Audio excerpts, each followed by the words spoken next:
ndërsa gjimnazia në Qilica është hapur në 1 shtator të 1956, aty ku ndodhet shkolla Anton Zoca. Dhe më vonë pastaj u zhvendos në godinën ku është sot. Fillimisht nga 1956 dhe në vitin 1967 është quajtur 18 tetori, gjimnazi 18 tetori, dhe 1967 mori pastaj emrin e dëshmorit periudhë Fjerak është vrarë në Elbasan, Janaq Kilicës në vitet e luftës dytë botërore. Me hapjen e Janaq Kilicës, arsimi në Fier u intensifikua. Brenda një 10 vjeçari gjimnazia në Kilica do të shndrohet në nga shkollat me rezultate më të mira krahasuar në Shqipëri. Në vitin 1980 do të hapet shkolla e mesme artistike Anton Zoca. Disa vite më parë ishte hapur shkolla e mesme industriale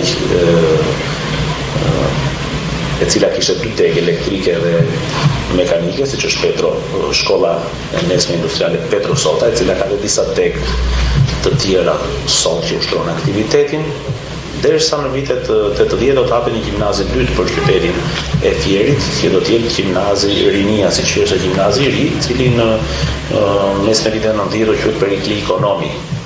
Këto ndërtesa për mësimin e gjuhës amtare, mes përpjekjesh për të realizuar mbajtjen gjallë të Shqipes me 36 gërmat e saj, nuk mund të ndërtoheshin pa përpjekje dhe luftrat e shumë të patriotëve dhe arsimtarëve tanë të atyre viteve.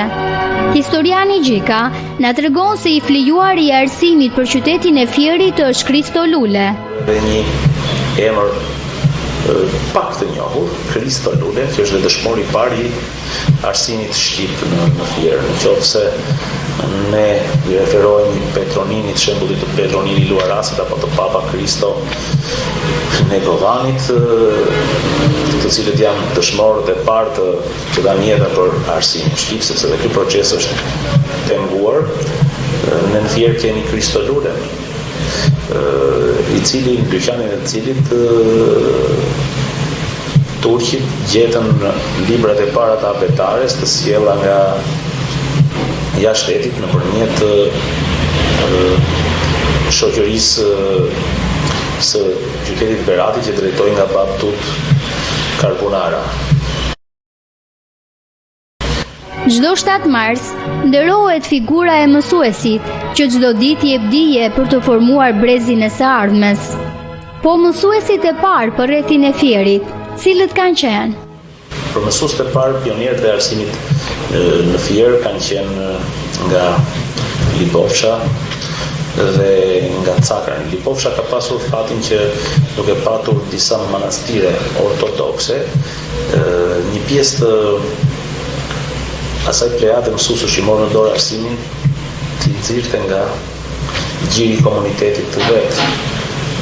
Mund të përmendim një sër mësuese, shumë do të përmend 2 mësues do ta keshtoj të shkollës parë të Lipovshës, Jovan dhe Kriston Dreko, ndërsa në Cakrani, familja e pejlerëve të Cakranit, vëllezërit Hajrerin dhe Bektash Cakrani, bën një investim